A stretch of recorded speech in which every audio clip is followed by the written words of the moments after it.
me a little bit dizzy. How's everybody doing today? Greetings to the best family on YouTube, our EDC family. I'm your host, Prophet, and with me as always is the Professor. And we thank you so much for joining us for yet another EDC video. Today's episode will hopefully attract you to all of the innovations that take place in the EDC world. Now, whether those innovations prove to be the north of the pole and make it into your pockets, or south of the pole and into the coffin here at Carrier Berry, we'll have to find out together. All right, so you guys know me, the usual puns, let's get them out of the way. All right, let's go. If you haven't recognized the logo on our special hanky today, or the knife that is on our table and about to be shown to you, let me help you out a bit. Today, we have a triple dose of unique. That's 1, 2, 3, right? We have a unique knife. We have a unique company. Oh, wait, no, that's only 2, right? That's like a double. Oh, wait, that's right. No, I have not lost my counting ability, folks, okay? There is a third, there is a triple, and the triple and that magic happens when you meet, or maybe not meet, but I introduce you or tell you about the CEO and president of WinterBlade Co., Brian Winters. Now, before we get too far, let's kind of quickly clear something up, okay? The proper way. To say that WinterBlade Co. or WinterBlade, or how is it said? It is WinterBlade, like Benchmade. It's as simple as that, WinterBlade. All one word, not unlike Benchmade. Now, I know it gets a little confusing. The website's winterbladeco.com, but you know how it is trying to start a website these days. But when talking about the knife, when talking about the company, it is just simply WinterBlade. Let's dive into the introduction segment of our review process here at Carrier Berry and talk a little bit about the who and the what of this unique knife. And you can choose for yourself if what you're watching helps you become attracted to this little guy, you know, magnetically. Okay. All right, folks, who is WinterBlade? WinterBlade is a company here in the Midwest, actually in Minnesota. We are proud to have had interactions with the owner and founder of WinterBlade, Mr. Brian Winters. We've spoke to him a bit on how, obviously, to pronounce the name of the company correctly. All one word, remember? WinterBlade. And we've also kind of talked to him about some other stuff. But what we didn't talk about is this. Some of you may not think that we need folks that think beyond the now, right? But let me assure you that without people like Brian Winters, without these people, these dreamers, these pioneers, right, among us mere mortals, we wouldn't have this knife, the Factor, or any of the other knives that Mr. Winters has in his wonderful growing line. That, my friends, in our opinion, is innovation. Innovation. And let's show you what innovation looks like.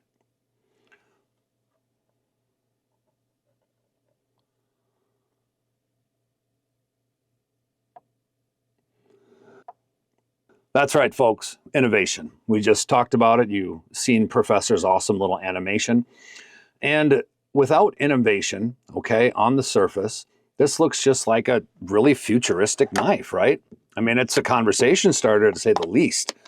In fact, that's one of the things that when I first seen it on Nick Shabazz's channel, it really caught me as, you know, super neat, right? And we'll get to the sound here in a minute. We've been doing testing with it, which I'm sure you'll see in some of our B-roll shots today. So she's been used a bit today, but we'll talk a little bit about that as we move forward here. So this looks on the surface like a really futuristic approach for a knife, right?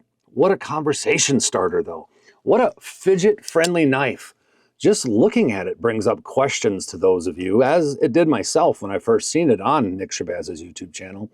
What in the heck does all these buttons and what does all of it do, right? I don't even know how to talk. It brings out so much mystification to my life. You know, obviously this button propels the blade forward here, as you just seen. Okay, pretty neat, right? It's super fidget friendly. So, I mean, this knife, it looks like Brian Winters is going to have to go in front of Congress and have to answer a bunch of questions like, what galaxy did you get this from, sir? You know, let me just say that Professor, as always, will spare the folks that want to jump right to the needs and nails section. You'll see it somewhere on the screen here. There'll be a timestamp that brings you all the way to where our needs and nails section starts. For those of you that would like more information on WinterBlade, on Brian, I encourage you to obviously watch along. I know our videos can be quite long. However, we do try to give out a lot of information. So if you are on the fence or would just like to know more about WinterBlade, follow along. And for those of you that want to go to the future, we'll see you in just a few seconds. Folks, locking mechanisms on knives are a dime a dozen these days. Some are awesome, some are not. Some are easy to use, some are not. But a locking mechanism is what locks your knife when it is in a fully extended and open position. So that's what a lockup does. Just like our giveaway knife here for our 100 subscribers, as you can see, I just took this knife out of the box briefly to show it on the channel, right? And why not? So show you folks what one of the awesome items that you have a chance to winning is. We'll talk about this later in the video. But, you know, a locking mechanism, the part that locks the knife up when it's completely open to make it so when you're using the tool or the knife, it doesn't go forward on you and have a problem. That's what a lockup mechanism is. Chris Reeves invented the frame lock, which honestly really started to expand pocket knives, okay?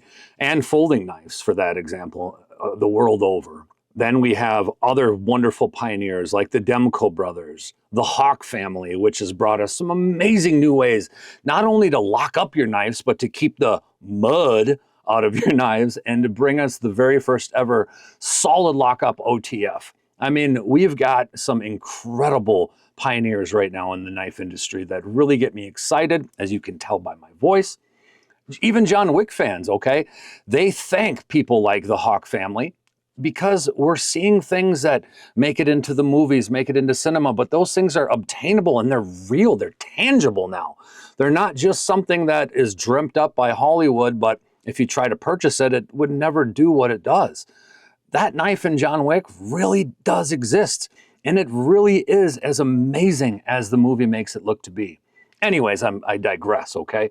So more recently, we've had other things happen, okay, for the EDC community. We've had a lot of other material options, like fat carbon, like Altum, the rise of new types of Damascus, even beyond steel, right? We've got knives that are made of non-steel material that can stay sharp for an extremely long time. We're talking about other properties. We're forge welding titanium. We're doing some really dangerous work with dark metals, right?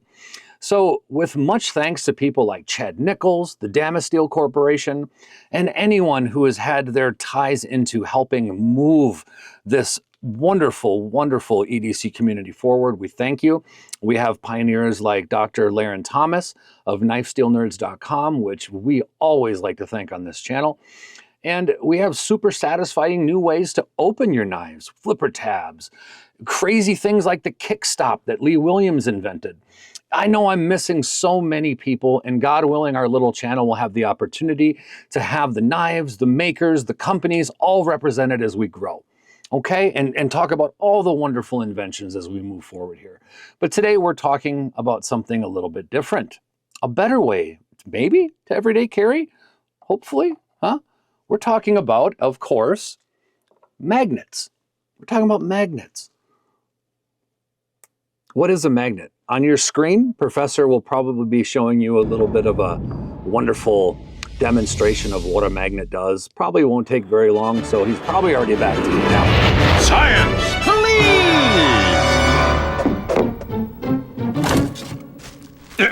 The fridge is a cool place to keep food and all your cool magnets. A magnet is a piece of metal whose magnetic field attracts other metals. But not all other metals, only special ones like iron or nickel. A magnet won't work on plastic, bananas, or girls. Unless they're wearing braces. A magnet has a north pole and a south pole, linked by a magnetic field. Like poles repel each other. Opposite poles attract. A magnet can repel or attract another magnet.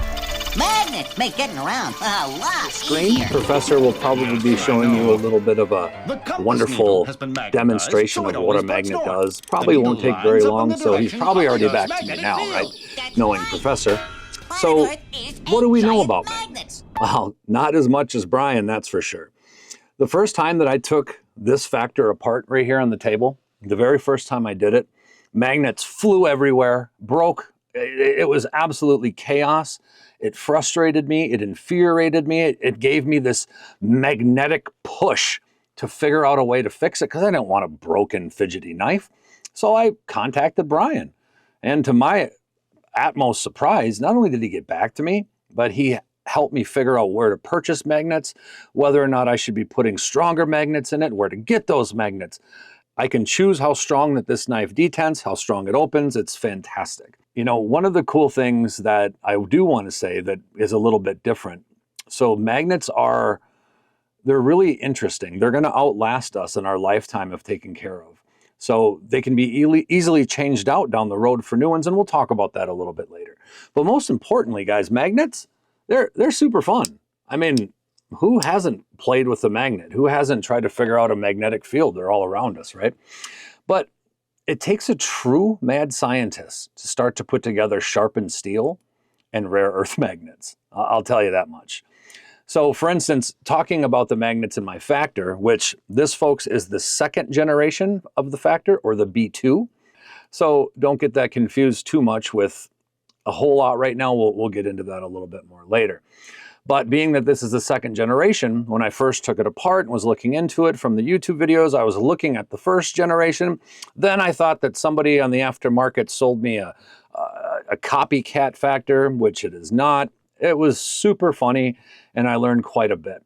But I didn't learn about it all on my own, right? I learned about it from Brian. So what we're going to do is we're going to talk a little bit about Brian's story, because how did WinterBlade come about? I actually got a chance to email him, and he was wonderful and was able to email me some information back. So this is actually in his words, and we're going to talk about that a little bit here. So WinterBlade, it started out, according to Brian, very organically.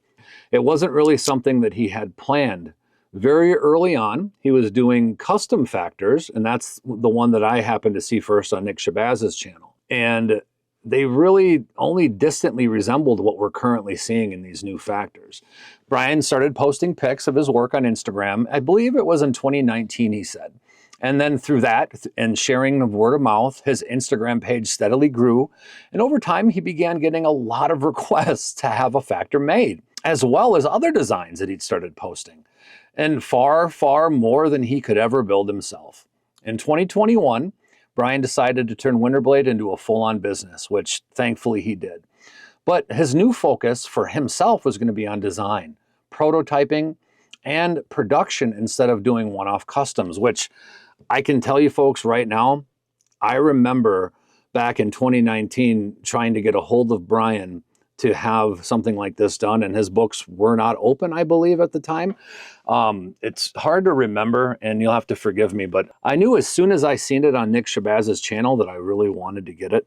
It was something that I was not going to turn away from. When I get a knife on my mind, I try to do everything I can to get that knife in my hands. So back to Brian's story. I'm digressing here a little bit. So we talked about Brian wanting to get into the design, prototyping, production instead of doing one-off customs. So from that point forward, his process has basically been the following. Okay, number one of Brian's process, doing a ton of knife design. And this, folks, I can attest to, he absolutely loves it. He eats, sleeps, and breathes knife design. And also, basically mechanical design in general. He doesn't have a formal background in engineering or design. His background, believe it or not, is on online marketing and software design.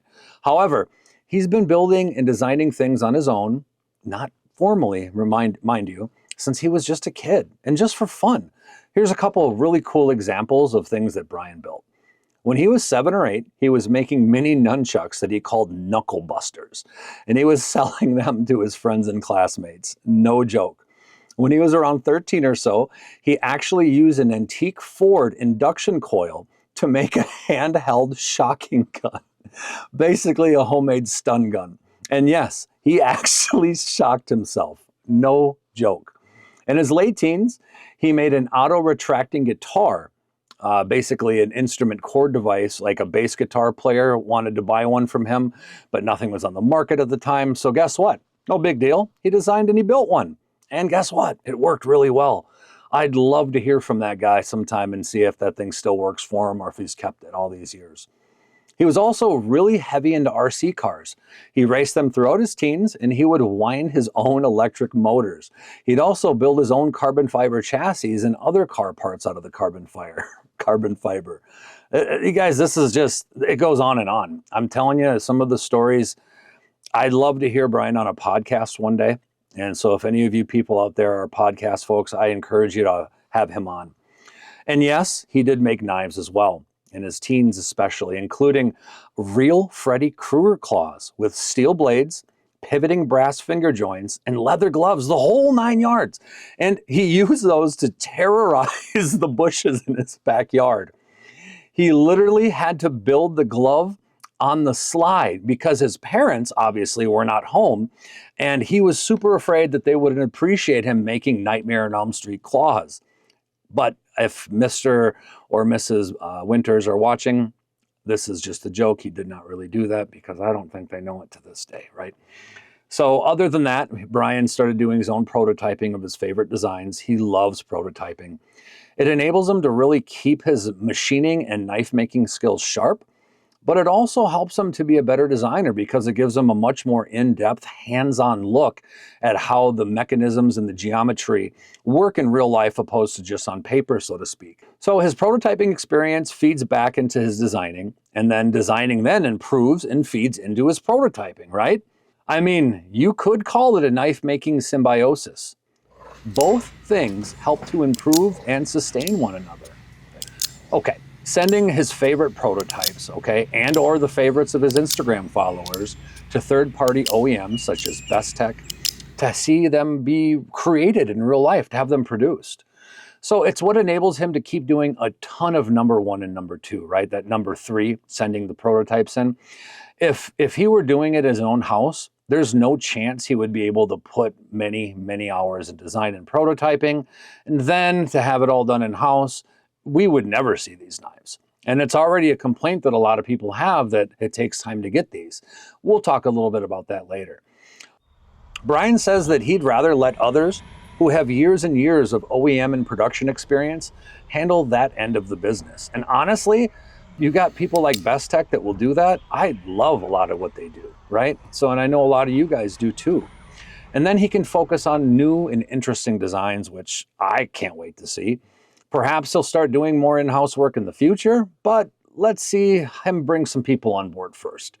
He currently has his wife, Jessica, that does some office management, and then some other family members, and also some temps helping with things like fulfillment and so forth.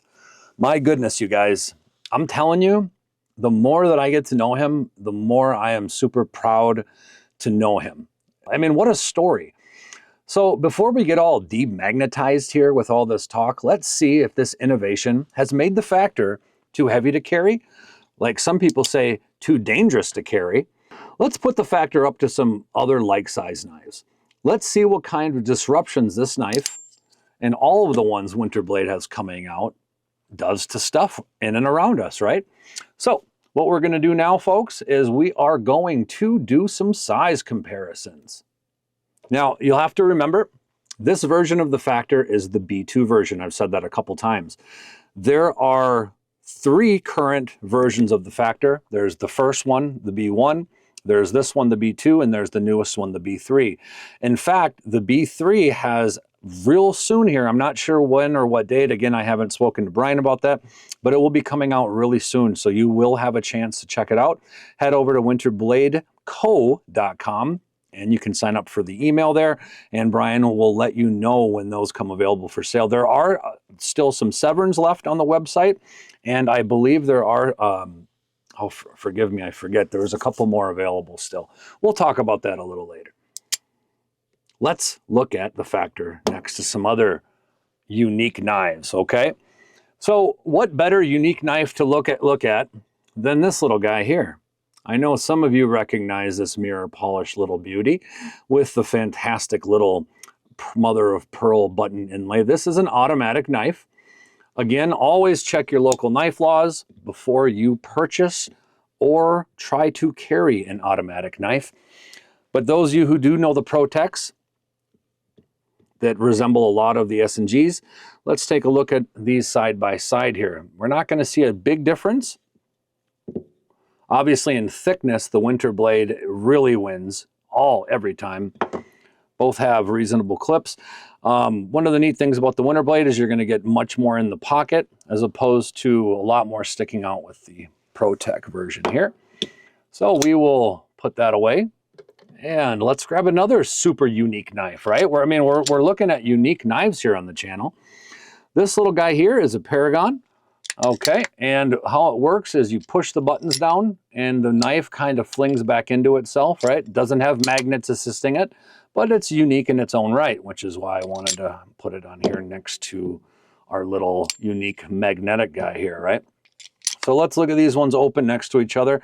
As you can see, the Paragon is just a smidgen bigger than the Factor. Obviously, you've got a completely different knife. I totally understand. One of the reasons I just wanted to do that is because of the uniqueness. Another super unique knife that I wanted to kind of put next to the Factor out of pure uniqueness is this absolute beauty. This is a Phantom Blade Works with a Chad Nichols Nightmare Damascus. Pretty unique, right? This one here is a frame lock, but unique. So that guy is about as big as the Factor, completely folded up almost. Isn't that crazy? Just wild how some of these get. But I will show you a normal knife that a lot of you probably have seen. And that normal knife is the Spyderco PM3. So this PM3 here is going to be a giveaway on the channel for our 100 subscribers. Again, we'll talk about that in a little bit. But I just wanted to do a size comparison between these two together here. As you can see, this is kind of what they look like. The PM3 is going to have a lot more slicey of a blade. But all in all, the profile, the way that they sit, is going to be very, very close to each other.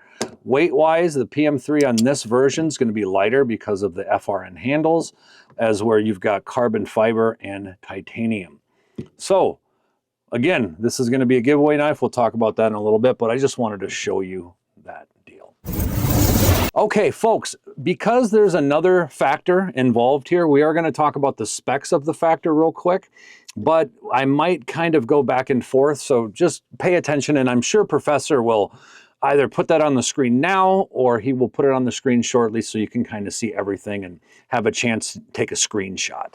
But basically what you're getting with the new Factor opposed to this guy is the B3 is going to have full titanium scales. They're going to be skeletonized, contoured, and textured. Holy cow. So basically, they also are going to offer a carbon fiber one that's full carbon fiber, and that one's going to weigh 2.7 ounces. It has a new and improved magnetic detent, way stronger out of the box than the B2, which honestly, I cannot imagine that, but hey, Brian's a crazy mad scientist, right? There's going to be new blade options. They're going to have polished Damascus. Wow. Stonewash M390. They're going to have satin Magna Cut. My goodness, it's going to be super cool. I can't wait to get on that pre-order. So it's going to come up anytime. I said, please get on the website and check it out. But now that we kind of talked a little bit about what the new ones are going to have differently, let's talk about these in general. Okay, so every Factor, folks, is going to have their magnetic detent system, okay, the MDS. So it's going to kind of give the Factor its smooth detent. They're going to all have the M-lock, which is Brian's lock on these knives. It's a magnet type lock. You can go to winterbladeco.com and that will give you a lot of more information on what the new B3s are going to have over these B2s. With that being said, let's talk about the actual specs of the knife. So the overall blade length on these guys is going to come in at about 3 inches. So we're going to go ahead and pop the little guy up next to it here. Yeah, we're literally just at the 3 inches there, folks. The blade edge length is going to be about 2.5 inches with the choil. The handle length on the knife is 4.3 inches. The overall knife length opened is 7.1 inches. The max width when opened is going to be 1.3 inches, and the max width when closed is going to be 1.6 inches because obviously you're going to have a little bit more with the handle here. The thickness is 400 thousandths, okay? The weight is 3.8 ounces in the full titanium version on the new one, and the 2.7 ounces again in the full carbon fiber on the new one. I don't know what it is on this guy. I'll have to get back to you on that. Okay, I hope you all learned a little bit more about WinterBlade, about Brian Winters, about his family helping out, and I hope we got some really good stories out of the way. We do try to always give a little bit of backstory on every knife that we have on the channel. Just kind of something that we do. And also welcome back to all of you that took Professor's Portal, the Professor Portal, right, back to here. And we are now at the needs and nails section of our video. So if you don't know how this works, please go ahead and check out our video labeled 001, which will give you all you need to learn about how this works. The pockets with the word needs, which Professor will quickly show you, stitched into them, those represent the good or the positives. And the negatives, which will be represented by our infamous nail, is basically means a nail like in the literal coffin here. As always, we start with the positives. If we get to 4 positives, we stop. Then we move over to the negatives. If we get to 4 negatives, we stop. And we have a little drum roll and we tell you if the object should be proudly carried or buried in our backyard. And if it is buried, we do a 21 flipper salute. And we will absolutely bury the knife. It is real, and we really do it. All right, I know that sound. All right, folks, that right there, that's our first real need, okay? And our first need is innovation. I mean, honestly, that we couldn't have this knife on our table without innovation, without makers like Mr. Brian Winters, introducing the M-Lock, the MDS, I mean, not to mention the constant refinements and updates and designs and working that he puts into every single thing that he builds. It's innovation. We talked about it earlier in the video. He's paving the way, right? Paving the way for the EDC community. That's kind of the way I think about Brian. Another thing, style. Yep, I said it, style. Guess what? These knives give us consumers all of the wonderful options that come with our lifestyle today. Whether it's Timascus, whether it's limited edition steels, like we just talked about on the new B3, you can have satin magna cut if you want, right? I mean, my goodness, you can have whatever you want. I am so happy to constantly going on to winterbladeco.com and seeing all the really neat things that you can buy. I have a Severn on order that is a limited edition, and I'm going to be honest, I can't wait for it to come. I'm looking forward to it with everything I got, and we will absolutely have that unboxing on the channel here, and we will obviously, I'll carry it for a few weeks, and then we will do our Carrier Berry review on it. Number 3, if you didn't think this was coming, you don't know me yet. Fidget factor. What? You can Spidey flick it, and I will re-demonstrate that. You can Spidey flick it. You can sorry. You can Spidey flick it. You can under the camera is a little bit difficult, folks. You can Spidey flick it. You can thumb flick it. You can magnet flick it. You can flick it however you want. I'm telling you right now, the thing is an absolute dream when it comes to fidgety. I tell you, and this one's got the weaker magnets I put in it, just because it was a little bit too much fun when I had the big bad boys in there. So this is this is not with the upgraded magnets. Believe me, it gets a lot more snappy. So when Brian talks about the new B3s that are going to be super snappy, whoa, watch out, right? So yeah, 3 was the fidget factor. Number 4, the M-Lock safety. So I went online, Professor went online. We wanted to see what people thought the positives and negatives of these knives were. And one of the biggest things that people complained about was safety. And I wasn't even going to put that as a negative, even though people talk about it, because there's nothing unsafe about this, right? The M-Lock is a magnetic lock that is assisting an Axis style lock. You've got 2 locks in one, in my opinion. I mean, Brian may say that that's not correct, and he may put something in the comments after this video airs, but I'll tell you what, if anyone is worried about the safety of this, We have in the B-roll, I'm sure you've seen it at some point during the video, of us cutting rope, cutting pipe, cutting tube, cutting hard wires.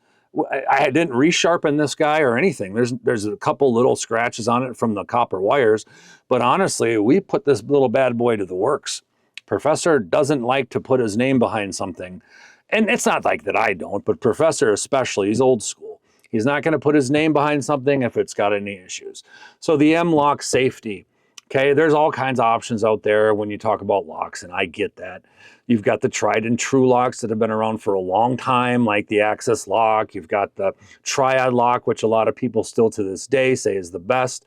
Well, guess what? This is the M-lock. It's an Access lock on steroids, in my opinion, and it is safety, safety, safety, and safety is the key when using sharpened steel, which is why I don't know how Brian prototypes his stuff with sharpened steel with magnets. Drives me crazy. Wait, yep, I'm being told by our producer, Professor, that that was 4. So I guess what we can do is we can, because I ramble, we can quickly pop somewhere on the screen those 4 positives and we can get to our negatives. The positives real quick were innovation, style, fidget factor, and safety/longevity, because again, magnets are going to outlast us like crazy in our lifetime. So Professor has that refresher somewhere. Oh, and there I go. I rambled and there was the nail sound. So I guess it's time for some negatives. Negative number 1 is timetables. So this one is one of the biggest things that I read about on Reddit and on bladeforums.com from real live people. So one of the things that are holding people back on buying one of the knives is the time, well, from ordering to getting it at your door. I get that a lot of folks haven't really purchased knives from makers directly. They maybe have never been on a maker's books in the past before. I know that Brian's got things set up a lot better, so more of these can go out than a lot of other makers by using companies like Best Tech to help with some production. And this isn't me giving an excuse for anything, but you're basically ordering low production knives. And that's just something that I want to say. I might not agree with that one, but Professor thought that I should put it on here because it was one of the biggest ones. Number 2, I'm going to group these together. Oh, sorry, there was the nail. Magnet drama. What does magnet drama mean, right? What does that mean, folks? Well, this knife, we talked about innovation, we talked about paving the way. This knife changes a lot of what we know, understand, and see in regards to knives that we are used to. Obviously, the present company excluded. Looking to Reddit and into bladeforums.com, there was a list of what people either, in my opinion, didn't understand, aren't used to, or maybe just don't like. And we didn't find it fair to make each of these a negative, although we see them on the comment sections, since they're all due to magnets, which is why we named this magnet drama, okay? Magnets inside the knife. So one of the complaints or misunderstandings is the backwardness of the materials that people see on a lot of the knives. So you've got the titanium on the show side, and then on the clip side, you have the carbon fiber. I'm going to be honest, I don't know why that's done, but as we just talked about, the B3 is going to have full contoured, either the carbon fiber or the titanium. I think it has something to do with the magnet placings in here. I've taken this guy apart. And unless you've taken one apart, it's hard to really say, but I'm going to tell you right now that I believe that that was something to do with why this was like this, and I'm sure Brian's made some upgrades to change that. But that's my opinion. I don't know if that's a fact, so don't quote me on that, okay? So one of the other things that people didn't like were lock stick and not being able to oil the heck out of the knives. Well, I'll say this.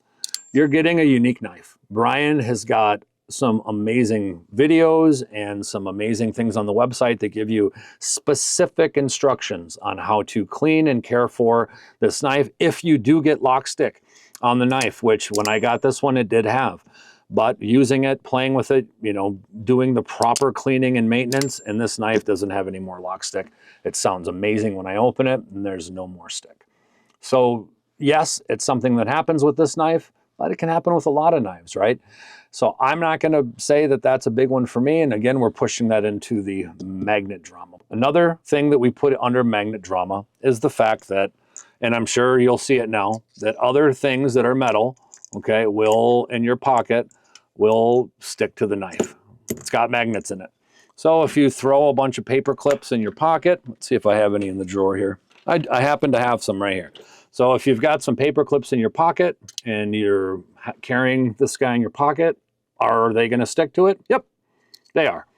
It's magnets, but you should know that when you're buying it. But anyways, that is going to be all of those things together. We're the second nail, and there's the third nail. The third nail is, to me, balance. The knife balances very, very far back to me. I know that that, again, has probably something to do with how it has designed, and it's not a deal breaker by any means. I'm not going to be out with this knife, you know, fighting anybody or anything like that, but I do like a little bit more neutral balance towards the top of my knives. But we're going to use it because it is something that not only I find a little bit, you know, not off-putting, I guess, but I could say it's going to constitute as a negative. But other people as well in the comment sections that of the places that I visited have also said it. The fourth thing, and I thought that this one was important in a way, because of how this knife is designed, even though we could never, ever call this thing a switchblade, you know, this isn't something like we showed you earlier, you know, where you push a button and the knife comes crashing to life, right? This isn't like that. So there are a lot of laws that are written out there that are not written very well. And worse yet, there is a lot of people that are, unfortunately, they are making the, you know, they are policing those laws, if you will, and they are judging those laws without a complete knowledge of how to do so. What is an automatic knife? Okay, I don't know. You're going to have to talk to a lawyer on that. So number 4 is the legal gray area that this knife can bring. Easy solution to that, contact an attorney, you know, and this is definitely something that we think is super stupid. We're huge knife people here, and we're more than knife people. We're EDC all the way. But don't ever ask somebody like me who does YouTube or doesn't even do YouTube well, right? Talk to a lawyer with a firm grasp on the law. Now, don't go buying or carrying any knife before you do so if you have any worries. Believe me, it's always worth to talk to somebody that knows. And that brings me to another point. All these knife laws, in our opinions, are stupid, they're ridiculous, and honestly, they kind of make me sick. So what you can do is go to ATKI, which is the American Knife and Tool Institute.com, contact your local representatives, and maybe if we all work together, we can get some of these ridiculous laws changed. In the meantime, again, talk to a professional before you buy or carry this knife. Honestly, you should talk to a professional before you carry any knife. It could be something with how big the blade is. It could be something that, who knows what they don't like these days. It's just silly. So was that already? That was 4. So we've got our 4 and our 4. We've got a tie. My goodness. What do you think's going to happen here, guys? What will happen, Professor? Oh, never mind. He's always ahead of me. Yeah, of course we're going to carry this. Number 5 was basically the company and the owner. The company and the owner was the real reason that this shot over the top. Brian Winters is a great guy. He's a family man. He's a Minnesota nice. Goes out of his way to help and listen to the consumers. He's got his fingers right on the pulse of the community. He's a very small business owner here, okay?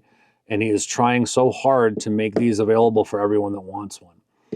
You can look at almost all the negatives above that we talked about. And again, a lot of them I don't even agree with. And you will see that you should kind of know all these things before you buy one of these, right? It's got magnets in it. It's fun.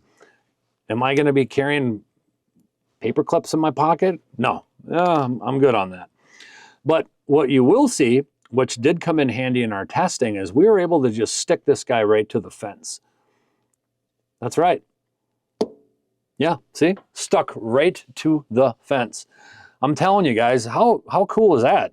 Let's see you do that with this bad boy.